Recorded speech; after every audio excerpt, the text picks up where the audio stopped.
everyone nowadays You'd has have a to be smartphone, stupid not to have one. which means that you most likely have mobile data. Even if you don't have Wi-Fi, you have mobile data, which means you have access to the internet, which means you have access to Facebook groups, people on every single social media platform. Hey guys, and welcome back to Fortune. Sorry. Hey guys, I'm not gonna eat the blue time. Oh shit. Hey guys, and welcome back to Fortune Theory, and welcome back to another rambly, ranty, no topicy, off topicy. Yeah. No one can see you yet, but you're dying Brilliant. because of that. Oh. Hi. Right. Yeah, it's another Monday one, another random ramble rant. There's a few things we were actually gonna just chat about. I've changed this finally. Not this. Can't change this shit. No, sadly. Unfortunately. Upcoming releases, which we do like every single fucking week. We're basically waiting for No Time to Die now. We saw Hawkeye trailer as well on Friday in the stream. If you're here, link below to that stream. What else have we got? No Time to Die is really the only thing now. Until June, coming out in October in the UK. No, we've got The Guilty. When's that coming out? I will look that up again. I want to say that's like October 1st. mid-October. October 1st, Oh. I remember off by heart. Yeah, October 1st. So we'll be doing it. That is going to be. It's going to be a pretty crazy end to September. No Time to Die. Beginning of October. Well, it will literally be No Time to Die review, next day Guilty review. So I'll be busy 2 days, providing it comes out at like midnight, which it should do. But yeah, so like films, TV. We've obviously got Hawkeye. You're being too quiet, and I've gone mind blank. Can you interlude any? Well, we were going to talk in this one. We were going to talk about like media businesses. Yeah, we were going to. Because we'd just been rambling before the recording about like. Well, if you don't already know, we've already done an off topic on this back when these were just called off topic.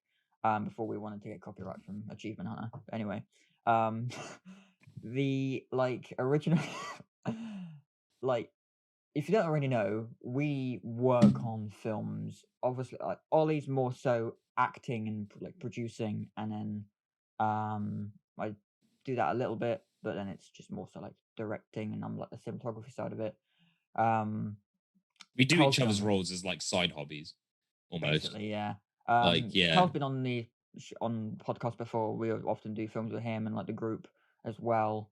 Home by Noon, like you link to Home by Noon in the description as well. Although we haven't, there's no new films produced yet, obviously, because they're there's some promotional art on the pages of one of the actors. The social links from a project that we're working on.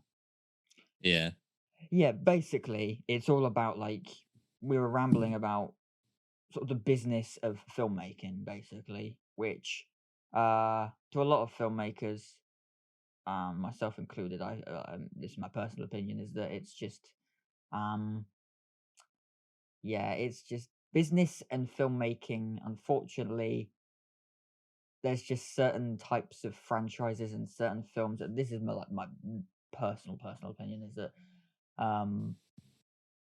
everything is obviously for the money in business. And yes, obviously, money is just like the blood of a company.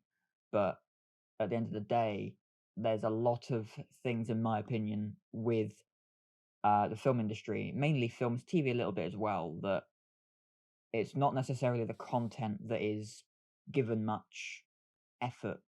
I feel like I'm explaining this terribly. Basically, a lot of stuff is just milked or pushed, in my opinion, because it just more money, more profit.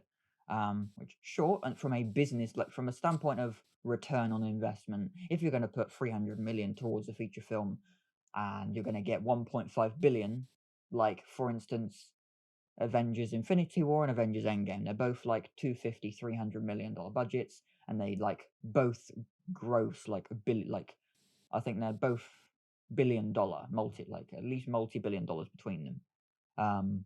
But obviously for us, it's more like the whole crowdfunding, independent indie level, because we have like everyone has the power to go to a studio if they have the right contacts, and you could try and find your way into a pitch meeting at Warner Bros. Or like I know you were talking about Sony as well earlier.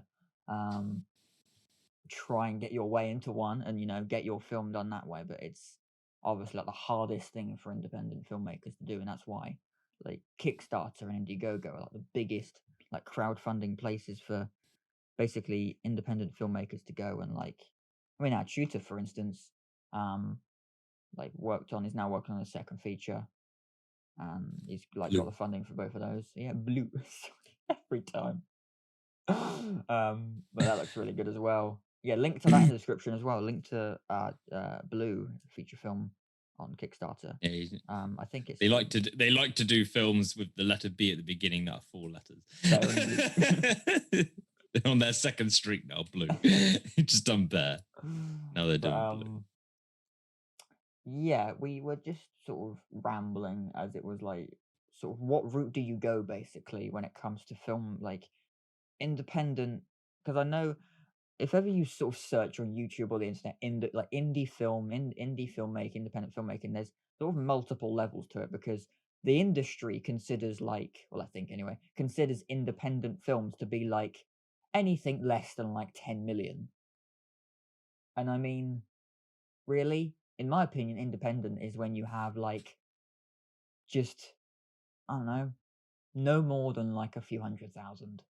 By like it depends on obviously the level of the investment and the level of like crowdfunding, if it was crowdfunded and not for a studio. I think it should be, if a studio didn't fund it, it's independent, which I get that is technically the definition of independent. Well, yeah, exactly, because like my opinion on an indie film, independent film, is like it can be obviously crowdfunded, and obviously it does have a fairly reasonable budget behind it for a short, like sort of small niche kind of project.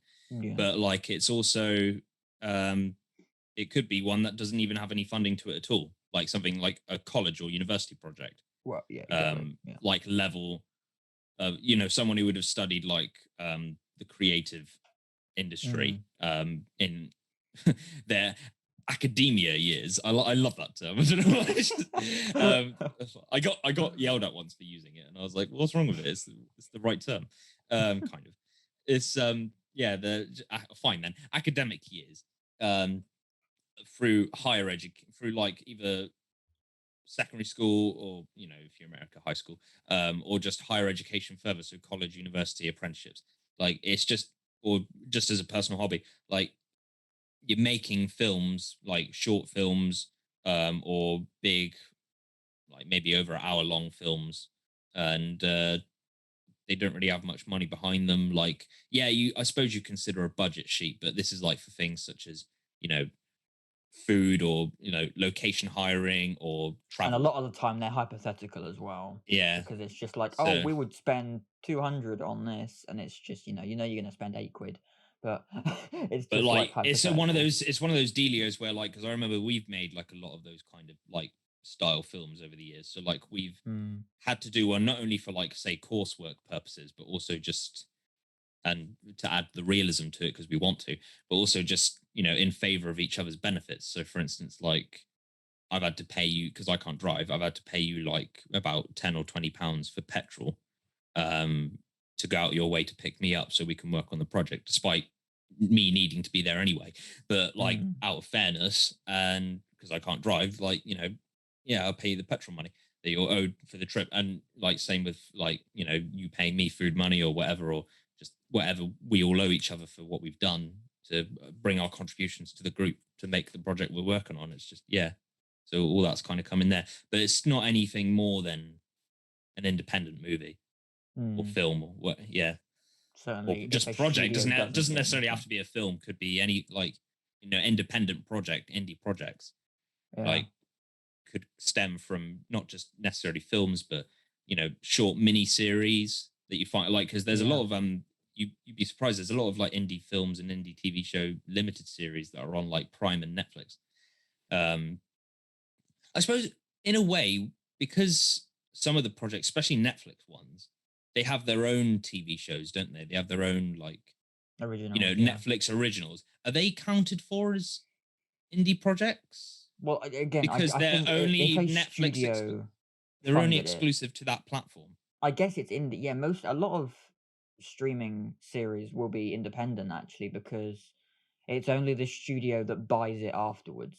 Because unless a studio funds it, like, to actually initiate the production of it, then they can start work on it. But a lot of these series, are just they make the independent group or company will make something, and then I won't they'll count the Marvel or DC series because obviously that has, well, it's in the word, it's in the title. It has yeah, that behind it. yeah. Like all the Netflix Marvel shows, that'll be Netflix originals, yeah, but they would have been created by the ABC Studios, which are their own platform and company, and then obviously Marvel Studios as well. Um, the Marvel television side of things and just the Marvel comics company in general. So um I think it's yeah, close so to I probably won't like count that, but 70 to ninety projects that are percent pure of like projects that are streaming. purely like Netflix original, then Mm. yeah, I'd say indie. But yeah, like let us know your opinion on that I in the reckon it's probably comments. like 70 to 90% of streaming is like all studio funded big companies. Even if they are small things, I reckon it's still like studio funded productions, whereas indie is basically, a studio might buy it one day, a studio might buy the rights to it. That's like the sort of the greatest thing that can happen to an independent film group or filmmaker individual is if a studio buys the rights to it or like buys the rights to it and then you negotiate with them. That's like probably the best part of it. Is like if they agree like good negotiations, you'd be like, okay, let's say Bad Robot agrees to buy your feature film that you made for 30 grand and they, I don't know, buy it for however much, and then you agree to like get a percentage of all future royalties from it, and that sort of deal. Whereas a lot of them just want to buy it and get your hands off it so it's theirs because they just know that there's some like really good independent, like a lot of these like A24, Bad Robot, all of these like independent, I say independent, smaller uh production companies out there that just smaller studios that just buy smaller projects because they're really good stories and made really well, or they're really good stories they can then reshoot and redo, and then they've bought them for like, well, nothing compared to what they'll probably make from it. But it's one of the good things about like small studios anyway, as well. Like A24 is one of my favorite studios because they make some really niche, very art house style films that obviously if you are, well, I use Ollie's the perfect example here because Ollie's the perfect example of the franchise sort of big blockbuster franchise guy. So he's sort of the opposite of a fan from A24 style things like The Lighthouse, um, Uncut Gems. I mean, Uncut Gems was Don't get me almost wrong, forgettable, I do like, I think I've even said but this they're just not previously, your but type of film. I do like those sorts of stuff. I do like standalones, but it's like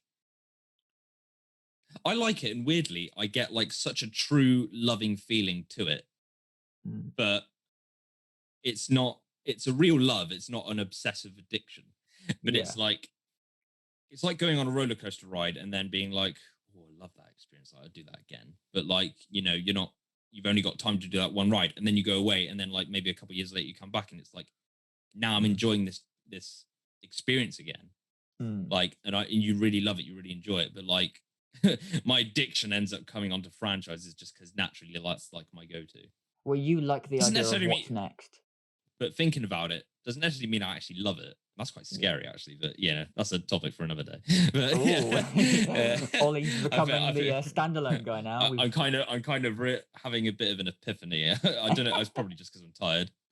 It's probably just because I'm tired. um, I don't know. The idea of franchises is just starting to grog my head with feeling sickness, and just well, I think I'm just getting well, bored of so the for idea. you, if you knew that there was like your favorite, say, so if someone was making like your story idea, the book you're writing, if someone was making that into a film, would you be more interested in seeing the one standalone version of the story, whether it's cut down or not, or the like 6 or 7 or 8 films that is like fully fleshed out the entire story? Like, what would I'd you'd probably want to see both anyway. But, knowing my luck, they'd probably only want to adapt one, if that, out of yeah. probably all of it. Not necessarily due to the fact that I've done something wrong in the books that they don't think would appeal to audiences. It's more of the fact that perhaps one of the stories is a bit more, and there's probably being the first one, is a bit more appealing, Mm. and it's all that they could probably work with. Yeah. And then the sequels are just like, yeah, it's kind of been done, or like, this is kind of like, it's not Harry Potter, so you don't need to do that. And like loads of book franchises now only get like one story adapted to them because they can't be over you can't put too much faith in them, because you get your periods where they work, like obviously Harry Potter, Hunger Games, Maze Runner, Divergent, like it all worked, but it all had its flaws here and there. Like Harry Potter was such a big production, and there was like so many untold flaws about that, and like what made some of the movies not very good compared to most of them, which were great. And then Hunger Games was either overrated or underrated when it came to like the last two, and there was problems here and there with that. Apparently part 2 was better than part 1, but part 2 was disliked more than part 1. Part 1 was overrated when it wasn't very good. But I liked both parts, so I'm not complaining. But I understand here and there why people didn't. It was like that was where it started to fall on its feet a little bit, because it didn't need to be split into 2 parts. Maze Runner last story wasn't split into 2 parts, and the actor had an injury, so they had to postpone the film for like 3 years after the second one's release. And even though they pretty much filmed it almost back to back, so they wasn't much of an age difference. Because they filmed it in 2015-16. There was an injury in 16. It was meant to come out in 16. Then they pushed it back to 17. They did more filming throughout 17, and then it was ready by 18. So I think that was a long so early 18. Yeah. But that was for Maze Runner. That was for Maze Runner, yeah. Even that's for Maze Runner, yeah. But they didn't split Death Cure into 2 parts. Fucking camera. They split it into they did it as one movie, and then there's obviously like 3 more books as well, but they're all like prequels. So they can't necessarily make those. Percy Jackson, that's probably the best example as to why they're not really adapting stories now from books. Because they did the 2, and then the problem is that you have to hire the right aged and looking actor. The problem is if you can't, Marvel Studios have got away with it with Tom Holland because he looks the same from 2016 almost, and practically they've caught him at the best moment of the age range, basically. His age range, where because he's not he doesn't look much different. They haven't got him for like 10 years where he's gonna like, well, even if they had him for a decade, he's at that right age gap now in his life where he's not aging much visually. He looks like his, by age, he's been frozen in time. Because he's not like he was in The Impossible during the tsunami when he would look like 10 years old. But half of that is due to just, him compared to a lot of actors, he's actually quite disciplined and he looks after himself, and he's quite young and fit and healthy. And obviously also CGI's improved as well, so they can de-age him if they need to. But he doesn't really need it, which is why he's like really lucky. Like I bet he could probably go about another, maybe at most, a very, very most, about 6 years and still look that age in movies going forward. Probably. Before he starts to like, and by that 6 year point period, that's when he'll really look different. That's when he'll really start to look different. Because the thing is, he will look different here and there, because he does a little bit. Yeah, he's taller, he's a bit older by nature, and like his hair's different here and there, but like he's not aged much. They need an actor like him to play, or of like the scenario, to play a role in a big book franchise. Because the problem is they all have like young male and female leads. Well, that's kind of why we got like Chaos But Walking. I know that's not a franchise, but like, like well, that's it's a probably standalone. Wasn't that based on 2 books? that's based on 2 books, and they Yeah. just basically used the first one, and there was like the idea that they may make a Chaos Walking 2 or whatever it would be a book again. We should watch it. Did we reacted to that, but we don't. I don't think we did a live reaction. No. We just Um, broke it into the review. no, because I remember I watched it and then we spoke about it. Yeah. That was episode 8 of the podcast. And then a Divergence, another example of like where it goes bad, because like, yeah, I was going, sorry, Percy Jackson. Yeah, the second one failed because the story wasn't working very well because they didn't really base off the books. And not only that, but the actors were getting older and, you know, contracts weren't so respected, shall we say, back in the day as they really are now. So, you know, people just couldn't commit to those sorts of deals because times were different. Divergent meant the last one was meant to be split into 2 parts, but the Allegiant didn't do very well, so they were like, "Oh, let's make the second half of the story, which we're retitling Ascendant, into a TV movie." And Shailene Woodley was like, "No, I don't want to do that." So they scrapped the whole project. So now they've only got 1.5 books adapted into film, which is annoying and unsettling. But I suppose if you didn't know that it was only half the book they adapted, you could probably just get away with it. Just watch it, because it kind of does feel like a closed story anyway. Yeah.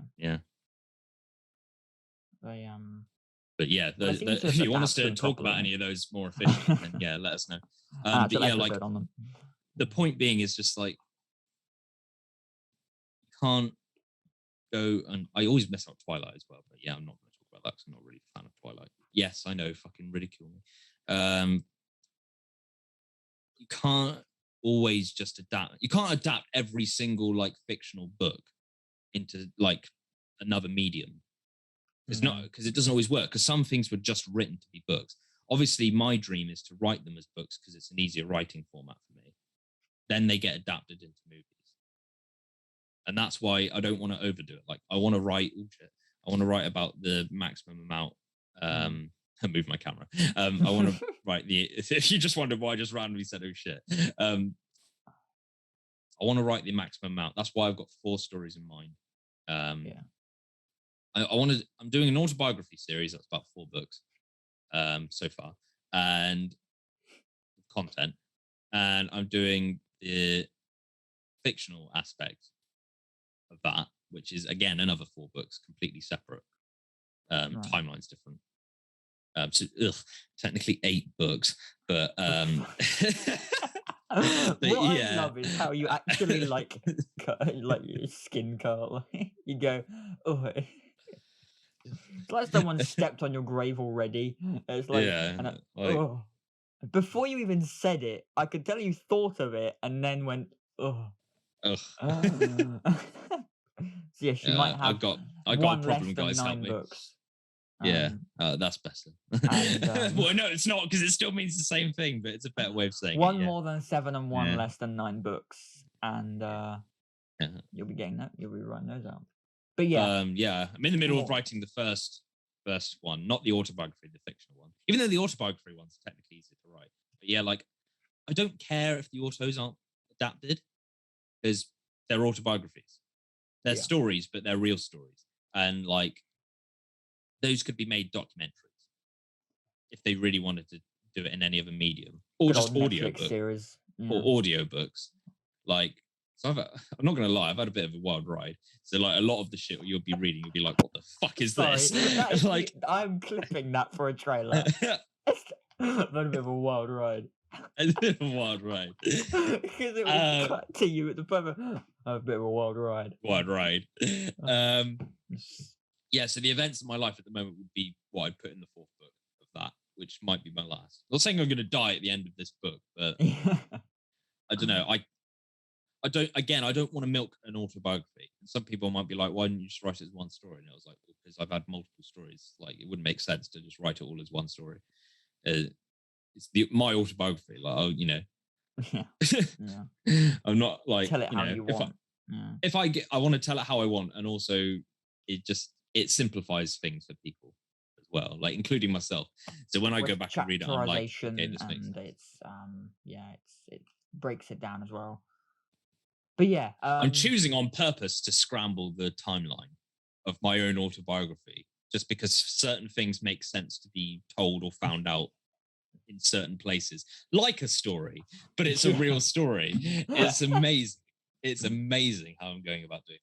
But yeah, like the fictional aspect is a bit harder, but it's what I'm working on at the moment. But I'd love all 4 of the fictional ones to be adapted. Nice. Like there's the fictional autobiography, which is 4 books for definite, and then there's the real autobiography, which is 4 or more books. Yeah. Onwards. Maybe. Nice. I Look don't forward really to want to that, do more than 4. people. We've got a how many? Didn't even listen to the number. You cunt. Don't make me say it. Sorry, I shouldn't have said that. We've got one less than 9. See you next Thursday, guys. See you next Tuesday. No, I say Thursday because I like Thursday better. My day off from work. But now. Oh no, actually, no. I should say Tuesday because Thursday's half the number because it's the 4th day of the week. Yeah, but I like 4, so you know what? Screw it. You could always count Monday as the 8th day of the week. Yeah. I've ruined Ollie's life. There we go. I've literally just managed every Monday is 8 days later. Because it doesn't work, because that means that the next Wednesday would be. That's why I love weeks, because there's no 8. Otherwise, it would be 24/8, and it doesn't work. There's no 8. It's like someone hated anything past 7, and I was just, I love you. Yeah, me. You created the work week. Fuck I'm you. God. I'm God. But yeah, off like rambling. So yeah, studios versus independents, basically. For me, I've got a really good way to categorize it. For me, it's a really like funny thing is that a lot of the time, a lot of the things that one of the main differences can literally be the fact that you're just not getting paid, because it's an investment for a lot of them.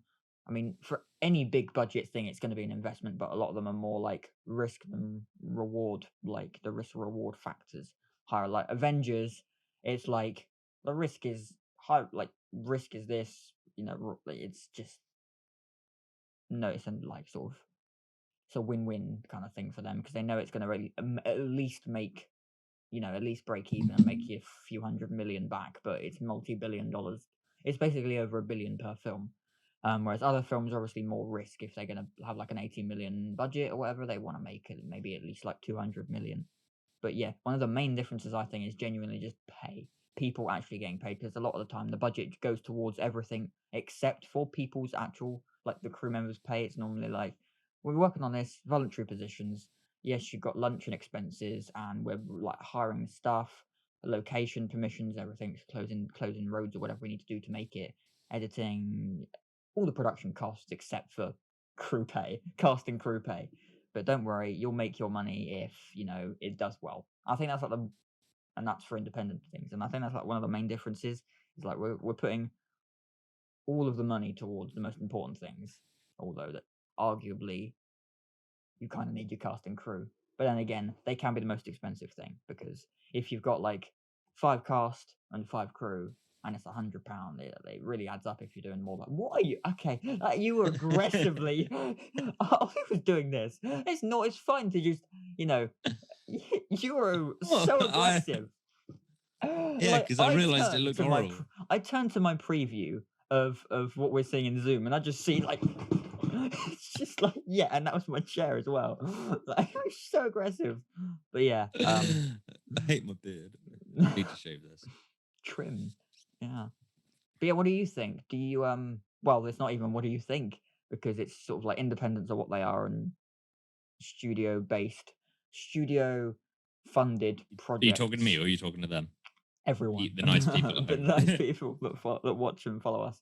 So like it's nice if you can obviously get studio thing, because the potential is amazing, but even the potential with independent filming, independent like production, I mean, it's literally what we're doing, because it is extremely difficult to try and find a way to pitch an idea to a studio, and especially if, like, out of all the ideas I have had or been a That's part not to of. say don't bother, by the way.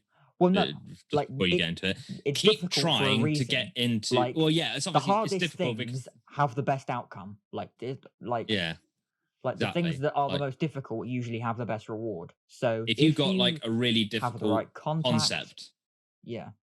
if you know how to portray it in script form or book form or anything like that, keep working on it. Like, you might think, oh, this is hard, someone else can do it. Well, no, don't think that. You're the one who wants it done. You like, you do it yourself, you work on it, you make it like your best thing.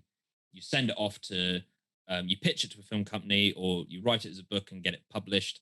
You work on it continuously up until that point you're ready to do that. You send it off, they might reject it, but Don't stop at the first don't rejection. stop at the first rejection. Keep like J.K. Rowling went through 11 years before Harry Potter got published and went through like over 10 publishers, I believe, Literally before broke she the finally billionaire. found and she went from like not having any job with a daughter she had to look out for to having enough money to like live off the profit of Philosopher's Stone before she went on to do, and then because of that had free time to write the sequels, which she'd already planned prior, by the way. So yeah, like don't think it's a no-go. Literally just, Because, well, at the end of the work on it, day, strive. a studio wants something that they are just businessmen and women, and they just they want to make money from it. So if you have something and it's just selling them on your idea, you know, understand what an elevator pitch is.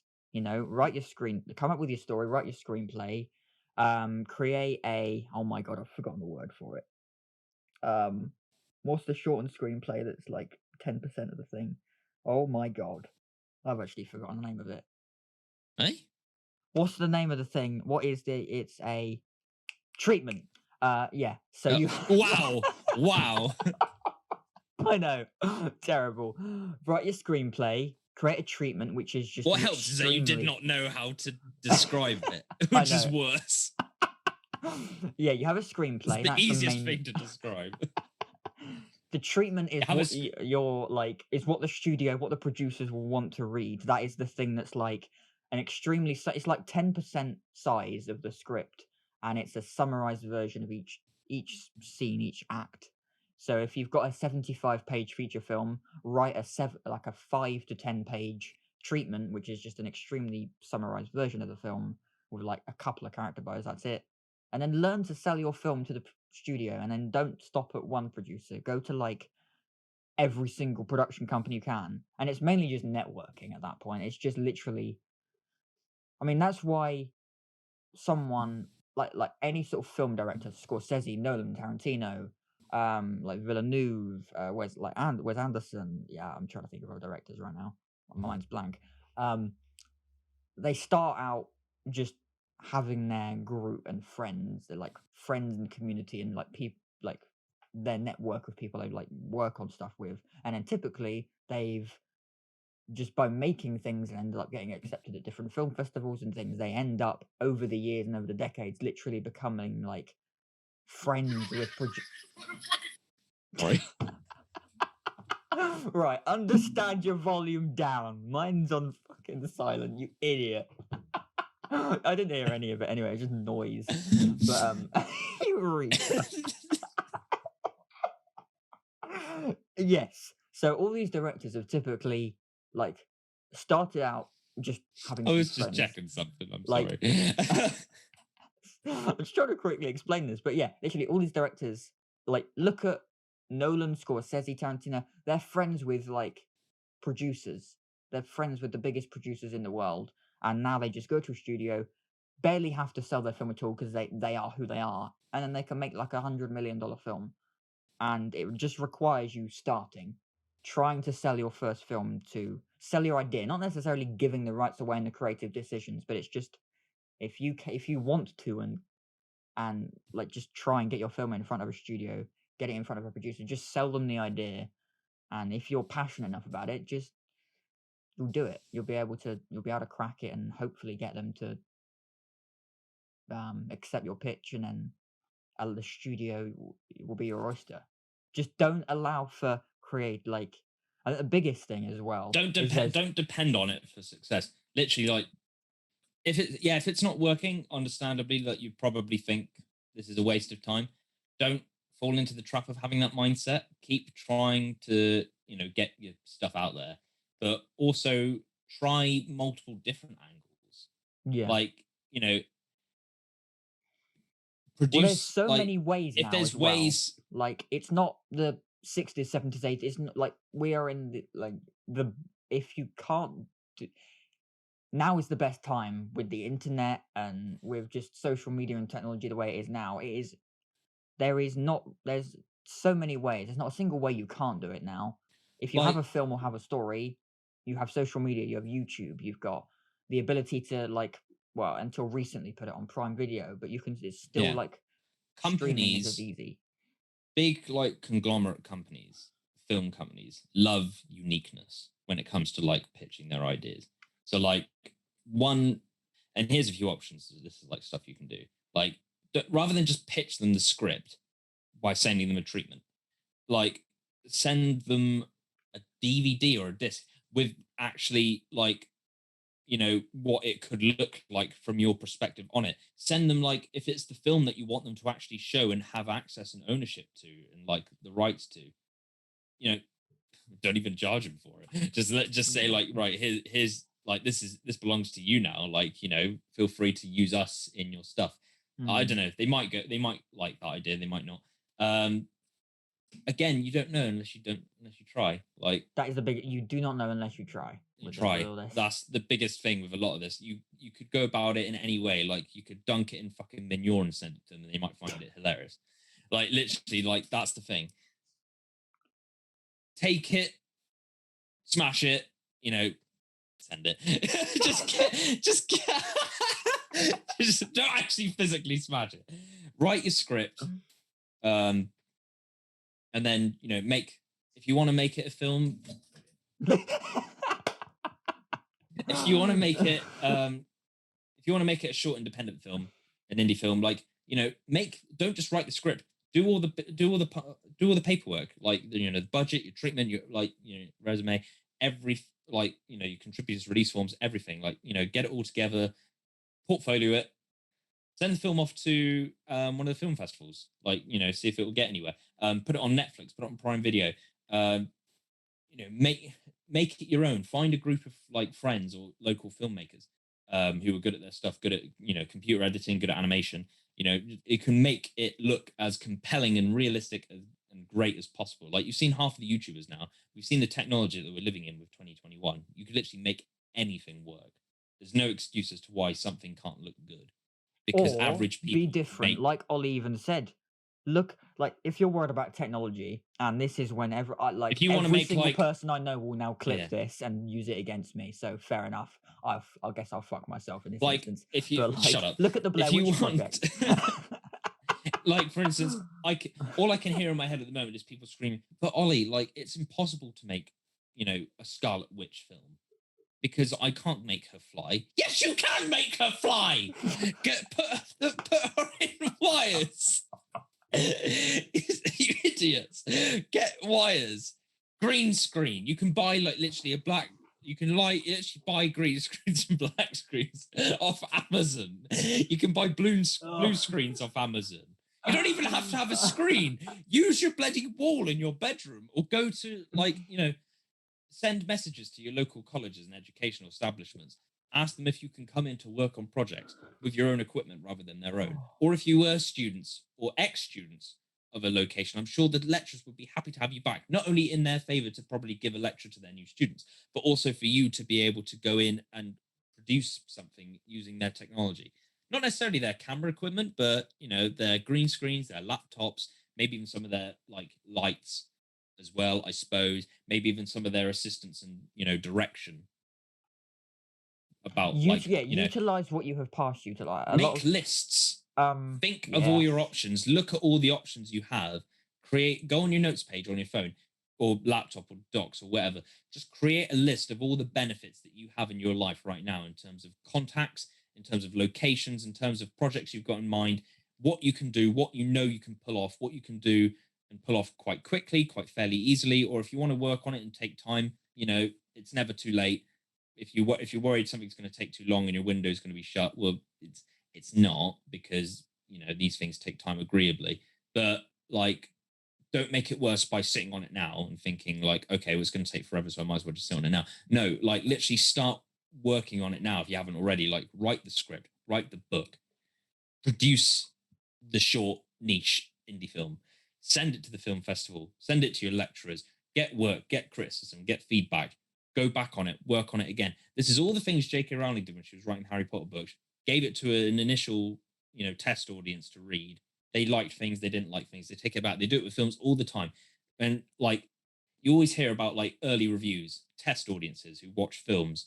Like literally, one of the best stories I think I heard was Aardman and DreamWorks worked together back in 2010-11 to produce a film called Pirates and the Adventure of the Scientists. Eventually, it was renamed Pirate Band of Misfits or something like that. Shit animated film, I know. I think Sony worked on it as well, actually. I'm not sure. But yeah, point being, there was a scene where a character's arm got chopped off, and BBFC, British Board Film Classification, were like, well, because of that, it's going to have to be a 15. All they had to do is change one scene, and so test audiences technically didn't like it. When it came to the rating stage, they were going to rate it higher just because of one specific gory scene. And if you like adult jokes that were too obvious, they wouldn't have gone over children's heads. So they had to cut it down a little bit, change it here and there. And yeah, so it's the 12A. It got the 12A rating in the end, I think, or just under that. The average like kids rating. I think it did. I'm not sure, actually. I want to say it was a 12 in the end, which is weird because it's an animated film, but I don't know. I might actually be wrong about that. I need to look up, but yeah, well, or you could just look up yourself. We'll have a link in the description, so we would have looked it up by that point anyway. I know, really lazy on our part. But yeah, like the point being is that these things have to be checked and tested before they go out anyway. So, you've always got a chance to take it back and work on it and improve it. And you would have had that feedback you would have needed before it goes anywhere bigger. So if you're worried about the quality and quantity, you've got a chance to take it back. A lot of people give up the idea. You just need to. It's understandable that like you might think, oh, I live in the middle of effing nowhere. I've got no effing contacts. Well, we've got a glorious little life-saving and changing device called the internet, where you can meet people and find groups and organizations where you can sign up to. Everyone has a smartphone. Almost everyone will have a computer with laptop or desktop. Annoyingly, it does come down to the fact that you probably will have to pay money to probably join or work or commit or cooperate with half of these people to get what you want. But if you have the money spare, I understand, like, the one time I'd agree that it's probably not for you is when you don't have the money spare. But if you have the money, there are so many Facebook groups, and just like loans, grants off the bank. Find people that care. The best thing in the world is, like, you might think, well, people that don't do it for money don't give a shit. They probably give a shit more than people that. No, please don't. I just want to say that the people that don't do it for money are probably more passionate than the people that do, because they actually care about what they're doing. You might think, oh, no, they're not, because they can just, they can wing it and screw up and they wouldn't give a shit because they're not getting any money for it anyway. They're probably that's not the mindset. That's the mindset of like the bare few. So it's just a case of like finding the right people, and like you gotta like really root around, like online on Facebook, like go on YouTube, like literally look for people like local filmers, YouTubers. You might recognize a local McDonald's and think, oh my god, like literally live like 2 miles from those. Who are those guys? And you'd be like, okay, if I might sort of subscribe to their channel. Like, obviously don't stalk them completely, like, but just sort of, if you find out who they are, just like message one of the members or whatever, if you find out who they are, and just be like, yeah, I've seen some of your stuff, pretty awesome, like I don't live too far from you, like I'd love to join what you're doing. Get involved in some of these communities and groups, because going forward they can help you depending on who they are, or if not, you can help them, or you could all end up helping each other, basically make a difference in the industry in the ways you want with the projects you want. Network basically. It's not what you know, it's who you know. That's the starting point. That's your trigger. which we're not like downplaying. And I mean, Ollie said it himself. Ollie, you literally have a you have a university, like you have been to university centre, I have a degree, but and he's the one that saying that. doesn't So define but that doesn't define. I work at a cinema, and I'm only working at the cinema due to the fact that my degree has made me relatable to work, because I did media studies in uni. The cinema was more willing to hire me because I knew specific details about age restrictions and piracy. So therefore, that's why I got the job there. But anyone could get a job at Cineworld. Like, loads of people who work there are just average people who work at the cinema. Not average as in like, oh, they didn't do anything beforehand, but like a lot of people are just like your normal everyday people. So like, exactly. it's But yeah, using you as the example of uni doesn't, like, not saying don't go to uni, and the only reason I say not to go to uni is because you're going to end up in debt, but like that's not always the ticket, like, because okay, for it's not my someone, ticket. if you are debating whether do I like do uni or do I like try and do the thing? Well, take me as an example, although Do both. Just do both. Yeah. Don't say no to opportunities, because uni opportunities are great, because at the end of the day, Yeah. people underestimate them because they think, oh, it's just a bunch of wasted debt. Like, I don't want to endorse not going to uni just for the sake of not getting the career you want out of it. It's definitely a helping stepping stone, regardless, because yes, it might not be what you know, it's who you know. But at the end of the day, like, you're going to know people more through doing it.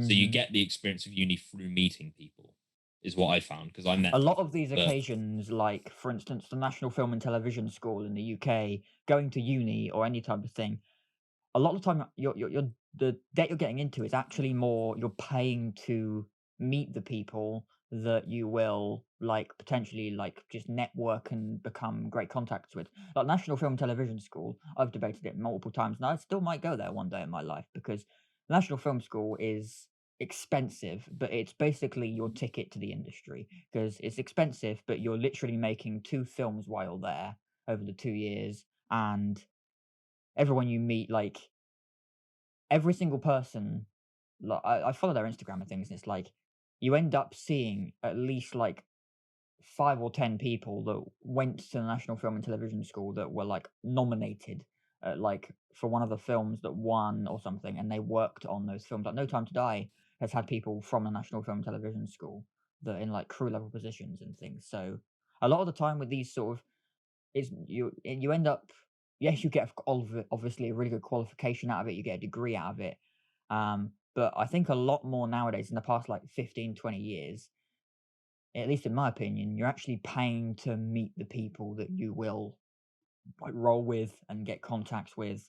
And like I've done a little bit, although I haven't been to uni or anything, but just like literally being an extra in like 2 things has like give me the opportunity to actually like now have a few people in my contacts that send me stuff every now and then and send me offers. And so it's just networking. Like so when it comes to like your film, if you want to pitch it, just connections. also, what we mean by that, we don't mean like, when it comes to network, it's like, oh, but I don't know Martin Scorsese or Steven Spielberg in Neither person. do Like, we, but like yeah. neither do we. We know people who know people who know people who know opportunities, who have opportunities themselves. They might not be big names in the industry because their roles aren't, but they're like, in terms of, you're not, the household name isn't like, my uncle's sister's aunt, who's like, technical producer of fucking like, Aardman There's your Animations or connection. whatever. And for Like, instance, like that, like, we went to the cinematography convention at Battersea Park in London at the beginning of almost, 2020, and yeah. it's literally this is the best. If you love the film industry, if you love the technical side of filmmaking, go to the BSC. It's the British Cinematographers Society. No, the British Society of Cinematographers. Oh my god, fuck me. Free God, saying entry for that this. 50 times fast. British Society of Cinematographers, the BSC convention, the expo. If you love the technical side, even if you don't like the technical side of filmmaking, cinematography, like It's a great place to start to meet networking, people. like you could network the fuck out of that place. Like we It's spoke to so many people, didn't we? Like people that we'd never even like met or heard of before, who've had like small you end connections up or talking to someone who you you know, obviously don't know, and they were like a rigger in a lighting department of some film or TV show, and they've of done like like Mission 50 numbers. Impossible. Like, what the Like hell? Like you find out that they've worked on, yeah, they were like boom operator of fucking Mission Impossible 5, and you're like, and you never knew these people, obviously, excuse because they're me, not top credits. But excuse me, like, but still, like, you know, that's really close to like, you know, that's like in proximity of that is a free scenes entry that place that even if I would say even if you don't care for the technical side of filmmaking, you should go to an event like that if you love filmmaking and TV, like film and TV stuff.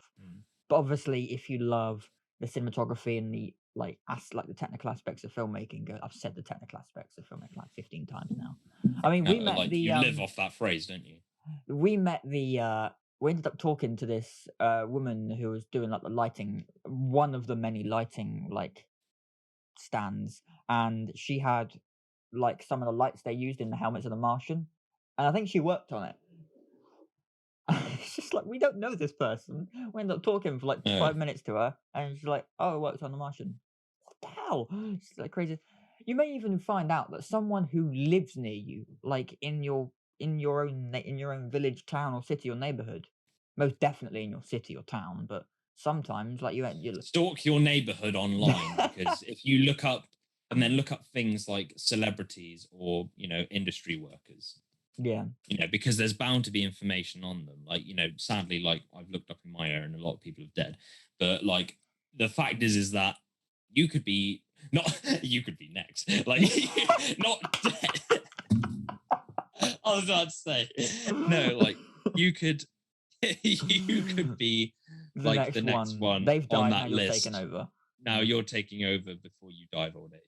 Like, you know, You really don't know. It's like you go to one, like you think, "Oh, I'm never gonna meet anyone. You know, I'm never gonna meet anyone significant who's gonna do this." You could go to that one event. You might go to hundreds of events over the years, and that one event you sit 2 seats along from, or sit next to, or stand next to someone that knows that guy or that girl, and it's gonna like that is your ticket like one of my to best friends, like. one of my best friend's cousins is Charlie Cox's cousin. And I thought to myself, that's Charlie Cox who plays fucking Daredevil. And like he's like my not only my favorite actor for that character, but also like one of my favorite Marvel characters adapted to screen. Who are they to you? My best friend's cousin, one of my best friend's cousins is that is Charlie Cox. Well, Charlie Cox's cousin is is one of my best friend's friends. That's what I'm saying. Reckon we could get a number at all? Or anything? I've tried that, but the problem is a lot of these people are. I'm not gonna. For this sad scenario, it's just a case of it's a bit disrespectful for my friend to kind of ask that friend. But like, you don't really want to be in that position where you know people that know people that know people, but you do want to be in the position where you can politely work down the list. Work down that list, yeah. But like, it's better to don't take. In other words, just don't take opportunities for granted. Like, don't take going to uni for granted. Don't take like even events that you think are small, pivotal, or useless compared to like what you want to do. Don't take them for granted, because like if like for instance, if you're going to like your village fete or something like that, and you think, well, this has got no relevance to like what I want to do in my career, you might go there and you might realize that, oh shit, there's like a celebrity that's here that used to live here, like, you know, someone locally famous. And you might think, they're locally famous. How can I get locally famous? Because you think, to be honest, being locally famous is better than not being. It might not be the best you want to be, but it's the starting point. Because if you go from local to knowing more, it's better for you. Meet everyone. So, like, it's a starting point. And then it will become easier and easier and easier to find the person or group that will help you. Like if you have a film idea or TV idea, you end up meeting that one person. Technically, in ways, we're kind of contacts, just for the sake of like this conversation, like, because we know, like, you know, even if you're like just needing advice on like how to go about doing stuff regarding this sort of topic, Like, we're the ones to come talk to, because we're like, we've met people, we've had opportunities, like we know places and sites and stuff where to look ourselves.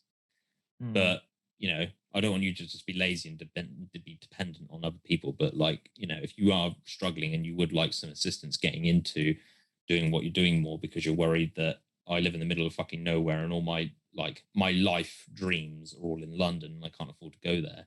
Look at what you can do where you are right now, because the internet has been a benefit since COVID, a lot more than it has been over the years in terms of, job opportunities. Like voiceover artists for films and TV shows are doing their work from home. They don't have to go to a studio now. Like, I expect whoever did the voiceovers for like Croods 2, if it was done like last year, shit. Anything. Out of the thing. All I can think of is just that whenever someone says voiceover to me, all I think of is an animation. I wouldn't be surprised if they did it if half the actors did it from home. Yeah. Because or at least they might have done it. They might have done it like a year or two before COVID even began, and it's just the case that the film was delayed. But obviously, the film couldn't be released last year because of issues with COVID. But like, it came out this year in the end. But like, scenarios like that is the future. So like, if you're getting it, if you want to take advantage rather than take for granted the opportunities that you do have, the locations, the people that you may already have in contact, and if you don't have anyone in mind in contact, scout the internet to look for them, because they do exist. Everyone in the 21st, everyone nowadays, you'd have to be stupid not to have one. Which means that you most likely have mobile data. Even if you don't have Wi-Fi, you have mobile data, which means you have access to the internet, which means you have access to Facebook groups, people on every single social media platform, like on Instagram, like something I even use for work. Search relevant tags to do with what you're doing and look at the top tags and then just comment on those tags. Just networking, like never stop trying to find the right person. I wouldn't personally, I would advise this: don't take advantage of someone like as a contact. So if you know that person is friends with that person, I wouldn't use them, at least personally, and especially like now. I mean, if you want to, like, if they want to help you or you want to help them in the long run, like, sure, if I'm a focus goal, then do be acceptable, like respectable about it, but just network and like, going back to the original thing of like independent versus like studio, that is like the main like gateway in a way. It's like the pass to like, you might have an idea. Like, I've got loads, and that's why like every single year I want to go to the bscexpo in Battersea or wherever it is. I want to go to the LA equivalent called Cine Gear. I think that they're all free entry. It's what is amazing. If you are in the film, like if you watch these and you're in the film and like want to be in the film industry or TV and you just want to like go to they are free events. Obviously, it's just your expenses you got. Like, they're free events. It's just a free networking opportunity, and it's like 75% of the reason I went to the last one. 25% because I wanted to touch an Ari, but it's still, like, other than that. To elaborate on those who don't know what that is, it's basically a camera that's used for actual professional film. Like, they used one to film Captain Marvel, they used one to film the Avengers films, they used one for 1917, I want to say. Yeah, new one, actually, brand new one. Brand new one.